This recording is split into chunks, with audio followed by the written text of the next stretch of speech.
想知道如何读懂男友的心思，让他对你更加着迷吗？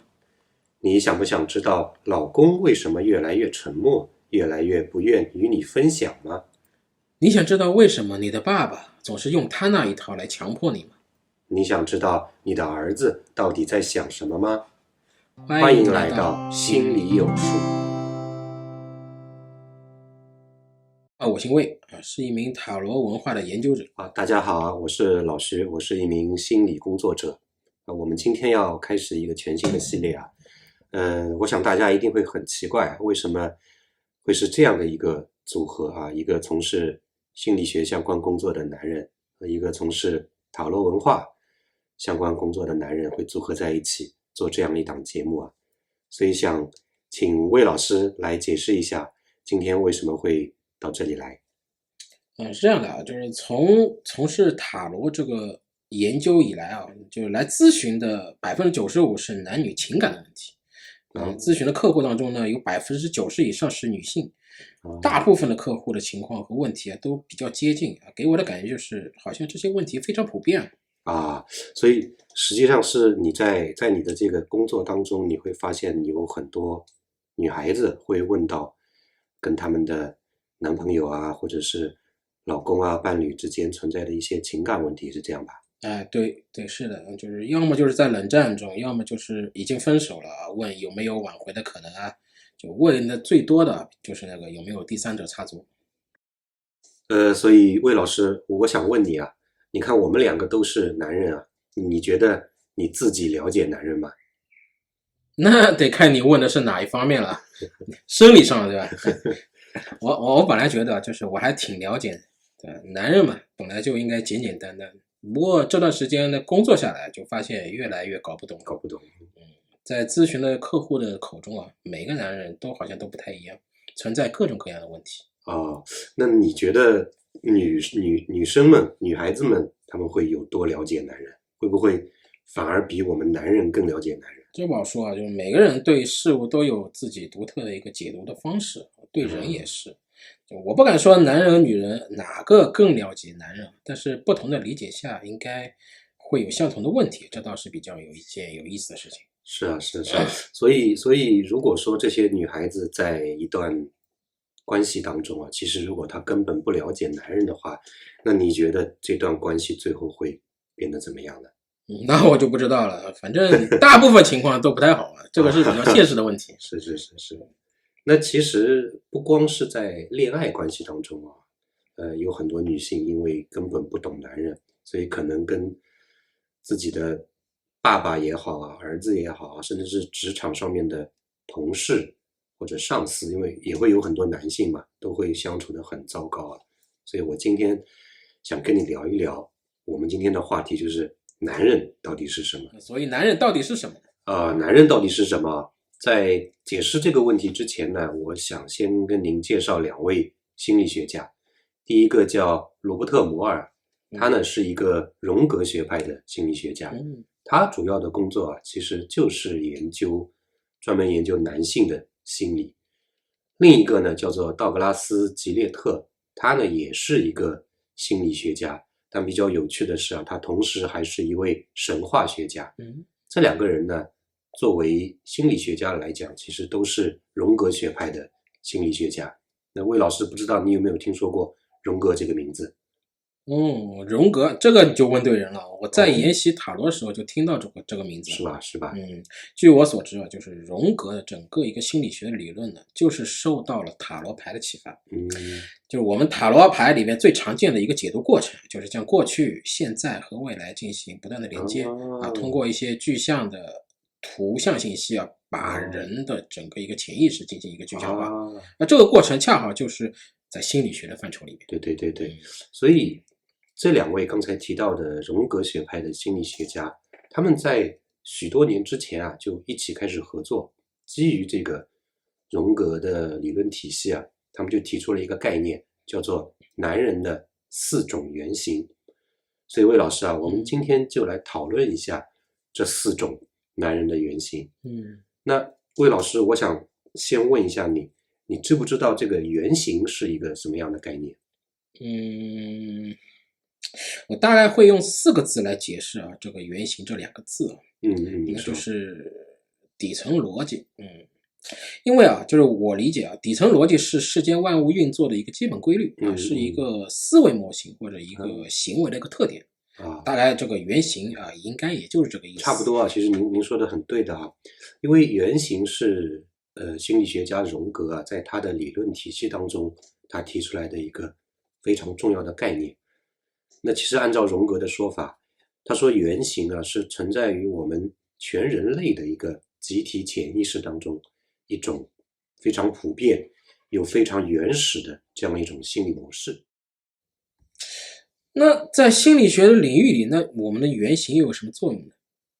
换句话说，就是我如果知道了这个原型，是否就像我了解了一个底层逻辑一样，就可以去窥探这个世界的真相？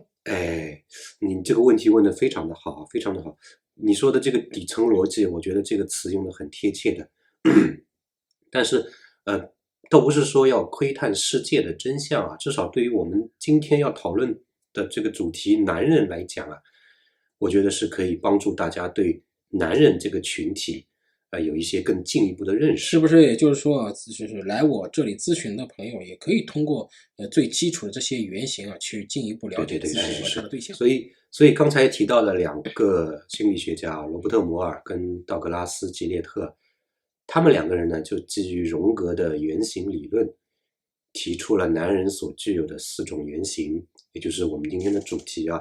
那这4种原型分别是国王、战士、魔法师，还有爱人。就国王、战士、魔法师、爱人。对，这么巧，就是我们塔罗牌里面有22张，大阿卡纳里面有4张牌，和你说的这4个原型名字啊，非常的像。是吗？对，分别就是皇帝、战车、魔术师和爱人。这4个原型其实很有意思啊。你看每一个单独拿出来的话，我告诉你啊，其实都可以用一个三角形的形状来描述啊。魏老师，请你想象一下，就比如有一个等腰三角形，或者说就是一个等边三角形，很正的啊。那这个三角形的底边就是一个男人的小时候，那么随着他逐渐长大，它的顶点，这个三角形的顶点就会渐渐的往上面拉升起来，就跟底边就会形成这样一个三角形。这么抽象的吗？对。那每个三角形都是那么正，就是如果是不是那么正，会有什么样的影响？你问了一个特别好的问题啊，因为你肯定注意到刚才讲这是一个等腰三角形或者是一个等边三角形。那如果这个三角形不是那么正的话，就其实你可以想象成这个顶点在从底边往上升的时候，它渐渐就长歪了嘛，所以这个三角形，对，这个三角形就不是那么正的一个等边三角形了嘛。那其实同样的，也就是说，我想说的就是没有哪个男人在成长过程当中他会是长得刚刚那么正好的一个三角形的，对吧？大多数其实都是会长歪的嘛，对吧？而且你想象一下，因为我们今天提到是4个原型，每一个原型都是一个三角形嘛，对吧？所以如果把这4个三角形拼在一起的话，是不是刚好可以组成一个金字塔的形状？对吧？但是呢，又是因为每一个男人都会长歪一点嘛，所以其实每一个男人的这个金字塔，其实你想象一下，都会变得歪歪扭扭的。那个金字塔的，对，那个金字塔的顶点会各自有各自歪的这样一个方向。那咱们详细说说这4个原型吧。好啊，那我们先从国王来讲起吧。但是因为一共有4个原型啊，所以我觉得今天应该是来不及全都说完的啊。我们先讲一个，剩下的话我们下一次有机会再讲。所以魏老师，我想先问您，提到国王，你会首先想到哪些特质？在塔罗里啊，就是大阿卡纳里的有个皇帝牌，皇帝牌代表的就是父亲、权力啊、秩序、统治。在小阿卡纳里面呢，有一个叫国王的牌，就是4种不同元素代表了4种不同的含义。但是从底层的个逻辑来说，和大牌里的性质都差不多啊。其实您刚才提到的父亲是吧，权力、秩序、统治，对吧？这些都是大家一提到国王这样的一个形象，差不多都会第一个会想到的一些特点，对吧？其实在心理学里面也是一样的。那么从站在这两位作者的角度啊，他们提出的这个国王的特点可以总结为下面几个其实都差不多。第一个就是秩序和稳定，第二个呢是叫做看到和赋予价值，然后第三个呢叫做提供守护，第四个呢就叫做自我超越。不愧是同宗同源啊！对，看来这个国王和塔罗里面还是比较接近的。是的。但是你看啊，刚才我们提到的这些国王的特质，就是听上去是不是觉得这样，如果是这样的一个国王，你会不会觉得他太理想化了？对吧？那其实这个是在这个荣格的原型理论里面呢，这个其实是一个叫做成熟的国王。那我们刚才提到那个国王的那个三角形，那其实大部分情况下都是会长歪的嘛，对吧？所以在我们现实生活里面，大部分男性的人格当中，这个国王的原型也都不会是那么的完美的。谁一开始就能当国王呢？对吧？都先当个太子嘛，然后是对吧？和同父异母的孩子开始争夺太子之位，对吧？然后干掉所有其他的竞争者，最后当上国王。是失败的人嘛，去当哈姆雷特。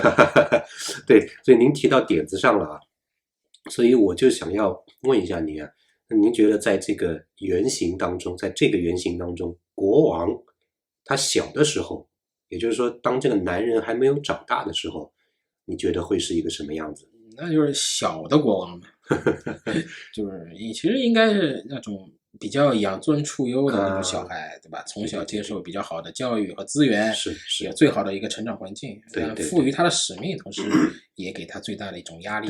对，养尊处优啊，你提到这个词，接受最好的资源。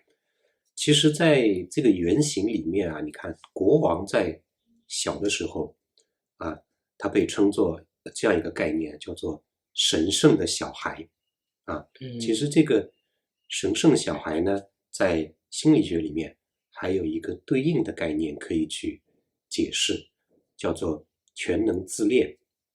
这概念怎么理解啊？这个概念全能自恋就是说，当我们每一个人都还是一个小婴儿的时候，就不管是男生还是女生啊，当我们还是小婴儿的时候，我们只要一哭，小婴儿一哭，大人就会主动过来，就知道要照顾这个小婴儿，因为小婴儿不会说话嘛，对吧？所以这个时期的小婴儿他就会本能的觉得他自己是万能的，是全能的嘛，全世界爸爸妈妈整个世界都是围绕着自己转的嘛。哭最有用的。但随着每一个人长大，我们长大了就会知道，大家都会知道这个世界其实是不可能围着自己转的嘛，对吧？所以我想问你，你知不知道如果这个神圣小孩在长大的过程当中没有长好，他长歪了，你觉得会变成什么样子？我们打个比方，就是假如是一棵树，如果在树苗的时候就弯了，那么后面就可能因为这个树干越来越重，所以它会压得越来越弯，最后变成了一棵歪脖子树，对吧？对。人我觉得也是一样的，就成长环境再好，也要看他刚开始种下去的时候有没有扶正。对，我觉得你说的特别好。你看啊，因为我们刚才提到这个圆形是可以用一个三角形的形状来做理解的，对吧？那么一个三角形的底边，左边跟右边两侧其实是分别都会有一个顶点的嘛。我们数学上可能管这东西叫底角，是吧？还是叫什么东西？所以如果这个神圣小孩长歪的话，歪到一边，那这两个顶点啊，我们心理学家给了两个概念，分别就是一个叫做高脚以上的暴君，如果是另外一边的话，就叫做柔弱的王子。这就和我们塔罗牌里对每张牌有正位和逆位的一个解读方法。对，逆位的话就有点像不太正的三角形，是，有时候就是有不足的时候，有时候就是有过度的时候，对，就完全看当时的一个背景和环境。对，你说的特别好，我觉得有时候不足，有时候过度。那所以我接下来想，我们先来看一看这个过度的时候会是什么样子啊？那么在这个男人的这个原型里面，神圣小孩如果发展过度的话，它会变成一个叫做高脚椅上的暴君。高脚椅是什么？魏老师你知道吗？就是在酒吧里喝个酒，对吧？坐的这个位置，什么叫高脚椅？其实差不多的，对，差不多的概念啊。那打个比方啊，你记不记得你的孩子他在小的时候，如果你要带他去外出去吃饭，那是不是有很多的餐厅或者饭店都会提供专门的宝宝椅？对吧？那你看你的那个小孩子坐在宝宝椅上，他是不是他的高度就跟大人一样齐平了嘛？对吧？甚至你仔细想一下，因为小孩子的身体比较矮嘛，他坐在宝宝椅上，他的双手的位置是跟吃饭的桌子齐平的嘛，对吗？那其实是不是说明他坐的那个座椅的那个高度，其实要比大人的那个高度要更高一点的？对就像国王一样嘛，对吧？国王总是坐的比大臣们、比臣子们要高的嘛，对吧？然后呢，小朋友吃饭肯定不会太安分、太太平嘛，对不对？皮得很，皮得很。所以如果小朋友碰到不爱吃的东西，他可能会发脾气，对吧？那他也有可能会把你给他的食物，在他的那个宝宝椅上弄得乱七八糟嘛，对吧？那其实这就是一个高脚椅上的暴君的样子嘛。对，他这么做，其实就是满足了这个小朋友这个小暴君他以自我为中心的这样一种需求嘛，就是他不满意的东西，他都会去推翻它嘛，对不对？对。那你知道他这么做的坏处是什么吗？坏处呢，就是把所有周边的东西全都破坏了。对。但很重要的一点是，他会把自己的食物，就是你给他的吃的东西，会毁掉了。那他其实是毁掉的是小朋友自己活下去的一个资本、一个资源，他没有东西吃了嘛。对不对？相当于把自己未来给毁掉了。对，特别好。那变成暴君确实比较歪一点。是。但是你说，就是有时候好像也需要这样的人存在，不然就是怎么去镇住所有人对吧？他比较能够有魄力，能够去压得住别人。是。不过长歪了，不应该只是变成暴君嘛？对，只是一个极端，应该还有另一个极端。对。那另一个极端，我们刚才提到，就是叫做柔弱的王子嘛。我觉得这个应该比高脚椅上的暴君这个要好理解的多啊。我给你讲一个比较实际的案例吧。因为你知道我除了这个心理学相关的工作之外，我还到学校里面去给小朋友们上课啊。上课的时候呢，我这个案例就是我遇到的一个1年级的小朋友。我们在学校里面教一些搭建类的课程，教小朋友搭建类的课程。这个1年级的小男生他很有趣，他每搭建一步，每插一个组件，他都要跑来问老师，你看我搭的对不对？不自信。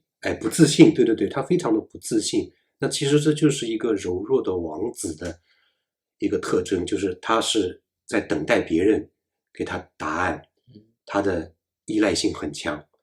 所以其实柔弱的王子如果长大的话，是很难成为一个合格的国王的嘛，对不对？我听到这种柔弱的王子这个名称就突然想到现在比较火的那种短剧，老是看到什么古代大夏国，对吧？国王有几个儿子，他们要争权，强势的王子把那些弱势的王子碾压到死，然后一个现代人突然穿越了，对吧？附身到那个死了的皇子身上，开始重生了，然后开始复仇，最后又夺得皇位。是。故事很狗血，但是一部剧你会发现它里边既有暴君也有柔弱的王子。对，所以就是有这样的冲突感嘛，网剧、电视剧，许多人才喜欢去看嘛。那么，所以我们可以来谈论一下，如果这两个国王的小时候，一个高脚椅上的暴君，一个柔弱的王子，长大之后，长成男人之后，会变成什么样子？那我们首先可能就会说到高脚椅上的暴君，我觉得那很好理解。那长大以后就是一个长大的暴君嘛，对不对哈？对。那有这样几个关键字嘛，一个就是控制欲会很强，对吧？他会希望掌控一切。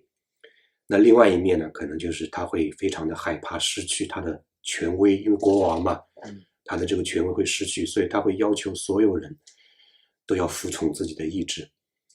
那第二个关键词就是他缺乏安全感，他过度依赖外界的认可，他很害怕被挑战，因此暴君会用很极端的方式来维护自己的这样的一个国王的地位嘛。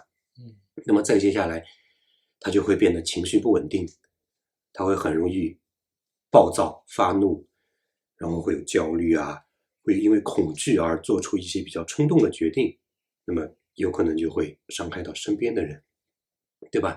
那么再往下的话，他摧毁了他会通过试图摧毁其他人来强化自己的这样的一种国王的地位，他会不允许别人超过自己，因为他是国王嘛，他最高嘛，权威性。对，他害怕其他人变强，于是呢，他就会打压他们，通过一些羞辱啊或者贬低啊这样的手段来对待周围的一些人，那最后呢，他就是得不到一个叫做没有真正的爱，他会以保护家人的这个名义，实际上他做的是来控制这样的行为，他是缺乏这样的国王是缺乏我们讲叫做慈悲心和共情能力的，是一个如果他是一个家庭当中的父亲的话，那他就会是一个专制的父亲，他会害怕或者不承认他的失败，比如说我不知道你有没有遇见过，在家庭当中会有这样的长辈父亲，他说我是为你好这样的话，这个经常听到，会控制他的伴侣，控制他的妻子或者孩子，让他们按照他的意志去生活，他也不能接受他的伴侣妻子也好女朋友也好的一种独立的成长，因为女孩子如果独立了，那这个男生就失去对女孩子的控制了，对，所以他会要求身边的人要无条件的服从他，否则的话就会出现冷暴力啊、语言攻击啊，或者经济手段断掉经济，我不给你钱了，来压制你或者惩罚你。那如果是在这个工作职场当中的话，那暴君可能就是一个专制的老板，这个我相信很多人都会遇到。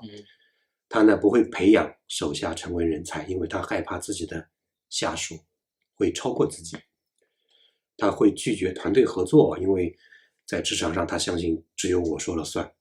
那么他也同样会通过贬低其他人来抬高自己，比如说他会当众羞辱他的下属来显示自己的权威，做些很过分的事。对，那这样的人呢，他在自我发展的过程当中呢，他就会因为害怕失败嘛，他就不会得到真正的成长，他会固守在自己熟悉的那个叫做权力圈当中，他不愿意面对新的挑战，所以他也没有办法真正体验到，如果在亲密关系中或者是在家庭关系当中的话，他体会不到真正的爱，因为他的世界里面只有服从、反抗、压制，他没有真正的一些情感连接这些东西。所以在这类人眼中啊，就是他自己就是绝对权威，对，不能被侵犯，不能忤逆，对，更不能被人超越。对的，他们这是恐惧啊，就是来源于他们对他们的那些不服从和威胁。是的。其实如果再考虑的更深层一些，那么在这种不服从和威胁的背后，隐藏着的其实是他很害怕对周围的东西失去控制。对，他控制不了。对。那如果我们再来谈另外一边，如果是柔弱的王子长大了，那肯定是承担不了国王的责任。那所以这样的大人，他就是一个柔弱的人，或者说叫做弱者。那他的这样的一个角色的人格的关键词的话，就是缺乏稳定跟安全感，他害怕承担责任，他会过度依赖其他人，或者他会采用一些被动攻击的手段来对待其他人，然后就会显得很优柔寡断。那如果这样的人出现在亲密关系里面的话，他会依赖他的伴侣的认可来建立他自己的自尊，那么一旦他的伴侣质疑他或者批评他，他就会比较容易陷入自我怀疑，甚至他会通过情绪操控，比比如说受害者心态这样一种东西，来换取伴侣的同情。那这样子的人格如果出现在工作或者职场当中的话，那他就是一个害怕承担责任，他会不愿意做决定，他会害怕失败，所以他总是会等着别人来指引自己或者指导自己，或者他干脆把责任推给团队或者外部的环境，专门推锅的。推锅，对。所以这样的人在自我成长上面，他就是不愿意面对自己的弱点，他也会找各种各样的借口，不去实施行动，他会期待外界来帮助甚至是拯救自己。所以这类人就正好相反。对，一切都是以别人为中心，是，一点自主性都没有，对，不敢承担后果。就他们这种恐惧，可能就来自于就别人对他们的这种漠视和冷淡。对，所以或许正是因为有根正苗红，也有歪瓜裂枣，所以才会出现各种各样的。对，有时候有大人物啊，有小人物啊，是无论是谁啊，都会具有一定的独特性。是。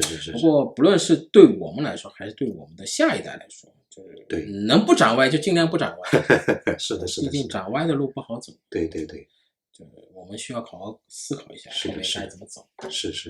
这个魏老师啊，我们今天因为时间的关系啊，我们已经聊了差不多有20多分钟了。